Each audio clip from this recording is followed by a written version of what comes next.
அவன் ஆலயத்தில் அன்பு மலர் பூஜை வைத்தேன். பனி பெய்யும் மாலையிலே பழமுதிர் சோலையிலே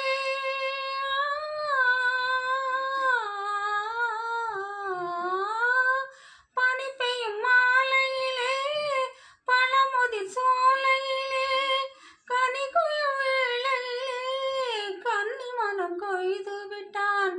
12 கண்ணழகை பார்த்திருந்த பெண்ணழகை 12 கண்ணழகை பார்த்திருந்த பெண்ணழகை வள்ளல்தான் ஆளவள்தான் பெண்மையை